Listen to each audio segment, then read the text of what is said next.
नमस्कार साथियों, स्वागत है आपका हमारे YouTube चैनल में। आप छत्तीसगढ़ की किस जगह से हमारे समाचार सुन रहे हैं, कृपया कमेंट बॉक्स में लिखकर हमें जरूर बताएं। रायपुर से प्रस्तुत है छत्तीसगढ़ के प्रादेशिक समाचार। समाचारों के साथ मैं रजनी शुक्ला। पहले मुख्य समाचार। रक्षा मंत्री और वरिष्ठ भाजपा नेता राजनाथ सिंह ने दंतेवाड़ा जिले के गीदम में चुनावी सभा को संबोधित करते हुए कहा कि कांग्रेस पार्टी डायनासोर की तरह लुप्त हो जाएगी। वहीं पूर्व कांग्रेस अध्यक्ष राहुल गांधी ने बस्तर में आम सभा को संबोधित किया। कहा कि यह लोकसभा चुनाव दो विचारधाराओं की लड़ाई है। धमतरी जिले के एकावरी के जंगलों में सुरक्षा बलों और माओवादियों के बीच हुई मुठभेड़।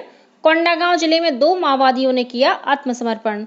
और मौसम विभाग ने प्रदेश में आज 1-2 स्थानों पर गरज चमक के साथ अंधड़ चलने और आकाशीय बिजली गिरने की चेतावनी दी है। अब समाचार विस्तार से। भारतीय जनता पार्टी के वरिष्ठ नेता और रक्षा मंत्री राजनाथ सिंह ने कल छत्तीसगढ़ के दंतेवाड़ा जिले के गीदम में एक आम सभा को संबोधित करते हुए आरोप लगाया कि केंद्र में या किसी राज्य में जब जब कांग्रेस की सरकार बनी है तब तब भ्रष्टाचार तेजी से बढ़ा है। उन्होंने कहा कि जब भी कांग्रेस की सरकार आती है तब घोटालों की बाढ़ आ जाती है।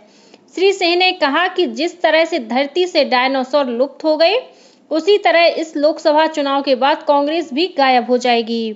श्री राजनाथ सिंह बस्तर लोकसभा सीट से भाजपा प्रत्याशी महेश कश्यप के पक्ष में सभा को संबोधित कर रहे थे। उन्होंने कहा कि भाजपा कभी जनता की आंखों में धूल नहीं झोंकती है। उन्होंने कहा कि प्रधानमंत्री नरेंद्र मोदी आदिवासियों की चिंता करते हैं और उनके कल्याण के लिए लगातार कदम उठाते हैं। इसलिए आज आदिवासियों को वनोपज की सही कीमत मिल रही है।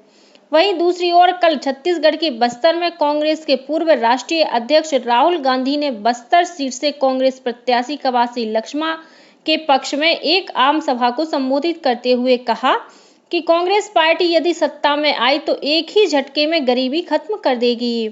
उन्होंने कहा कि कांग्रेस महिलाओं के लिए महालक्ष्मी योजना शुरू करेगी और हर जरूरतमंद परिवार की एक महिला को सालाना 1 लाख रुपए दिए जाएंगे। श्री गांधी ने आरोप लगाया कि केंद्र की वर्तमान भाजपा सरकार के शासनकाल में बड़ी पूंजी देश के सिर्फ 2 से 3% लोगों के पास ही जा रही है। राहुल गांधी ने कहा कि कांग्रेस आदिवासियों को जल, जंगल और जमीन का असली मालिक मानती है, जबकि भाजपा सरकार इन्हें पूंजीपतियों को सौंप रही है। उन्होंने कहा कि इस लोकसभा चुनाव में लड़ाई 2 विचारधाराओं के बीच हो रही है। कांग्रेस पार्टी लोकतंत्र और भारतीय संविधान को बचाने के लिए संघर्ष कर रही है, जबकि भाजपा सरकार इन्हें खत्म करने की कोशिश कर रही है। उधर भाजपा के वरिष्ठ नेता और मुख्यमंत्री विष्णुदेव साय ने कल मरवाही के अंडी गांव में जनसभा को संबोधित किया।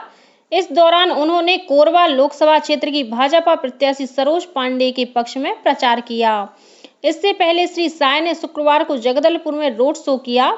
इस बीच भाजपा के वरिष्ठ नेता और केंद्रीय गृह मंत्री अमित शाह आज 14 अप्रैल को खैरागढ़ में चुनावी सभा को संबोधित करेंगे।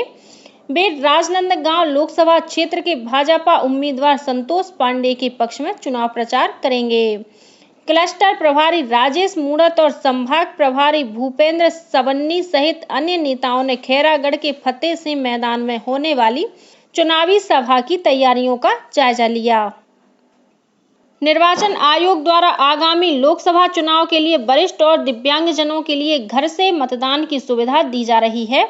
इस पहल के तहत 85 वर्ष से अधिक आयु वाले मतदाता और 40% तक दिव्यांगता वाले व्यक्ति घर से मतदान की सुविधा का विकल्प चुन सकते हैं।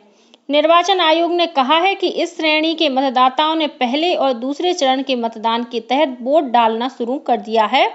पहले चरण के मतदान में हिस्सा लेने वाले मतदाताओं ने घर से वोट डालने की सुविधा पर संतोष व्यक्त किया है। निर्वाचन आयोग के अनुसार घर से वोट डालने की सुविधा के दौरान चुनाव और सुरक्षा कर्मियों की पूरी टीम मौजूद रहती है। गुप्त मतदान की व्यवस्था का भी पूरी तरह पालन किया जाता है। घर से मतदान के लिए देश भर में 85 वर्ष से अधिक आयु वर्ग के 81 लाख और 90 लाख दिव्यांग मतदाताओं ने अपना पंजीकरण कराया है। लोकसभा चुनाव के तहत मतदान करने के लिए लोगों को जागरूक करने हेतु प्रदेश भर में विभिन्न कार्यक्रमों का आयोजन किया जा रहा है। इसी कड़ी में कल रायपुर में जाबो संगी मतदान करे पर गीत की धुन के साथ स्वीप बाइक रैली निकाली गई। यह रैली रायपुर कलेक्ट्रेट से शुरू होकर आरंग पहुंची। रैली में व्यय प्रेक्षक रणविजय और आस्था नंद पाठक, अतिरिक्त मुख्य निर्वाचन पदाधिकारी नीलेश क्षीरसागर और जिला कलेक्टर डॉक्टर गौरव सिंह ने भी भाग लिया।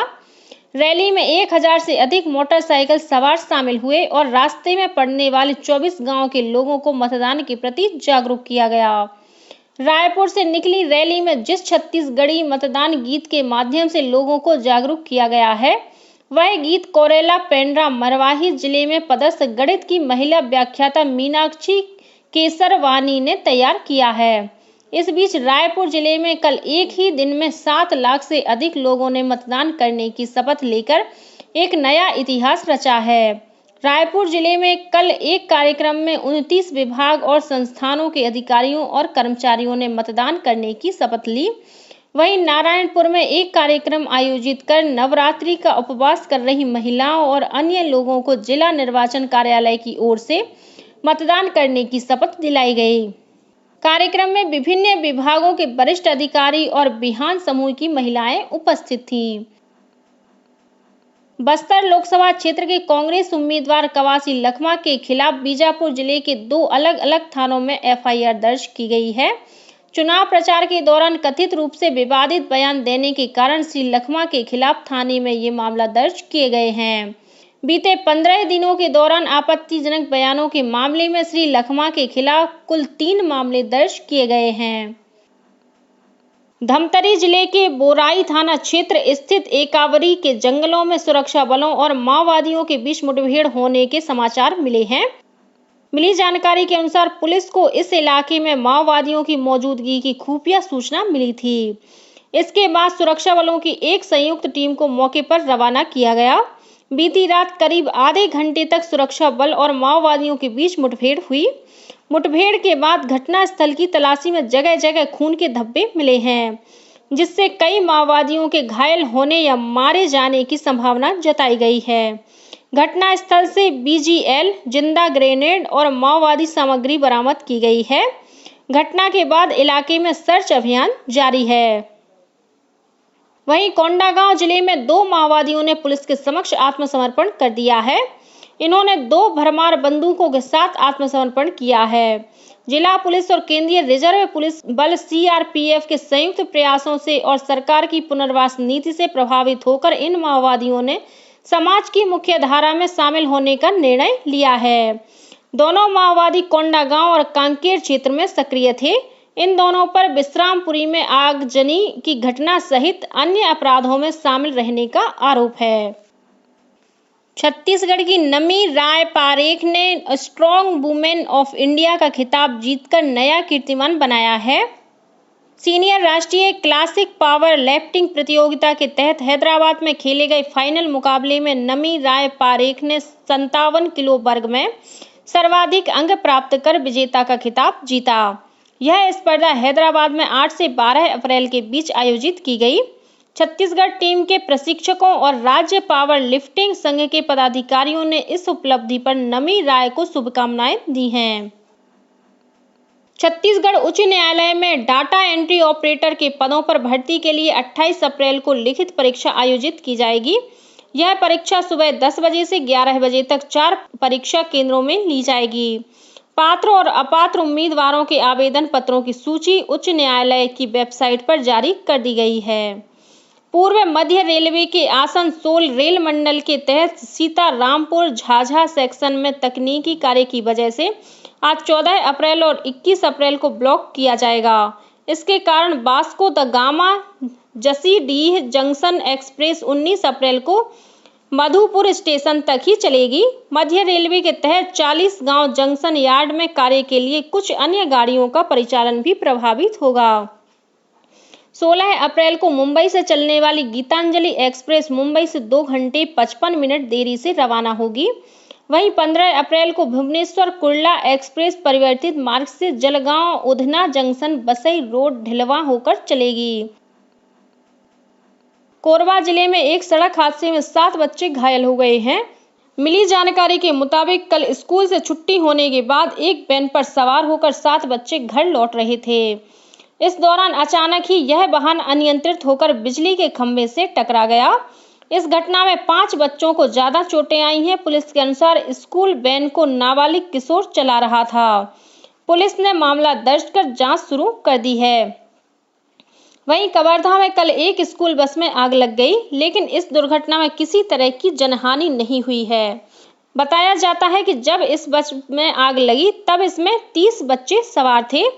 इंजन से धुआं निकलते देख चालक ने बीच सड़क पर बस को रोक दिया और कंडक्टर की मदद से जल्द सभी बच्चों को बस से सुरक्षित बाहर निकाला गया। ये सभी बच्चे शहर के एक निजी स्कूल में पढ़ते हैं। और अब पेश है मौसम का हाल।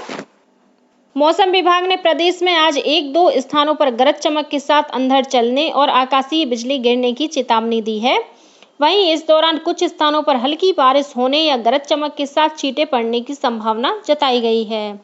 मौसम विभाग के अनुसार एक चक्रवाती घेरा बना हुआ है और इसके कारण अरब सागर से आने वाले 2 दिनों के दौरान बड़ी मात्रा में नमी आ रही है।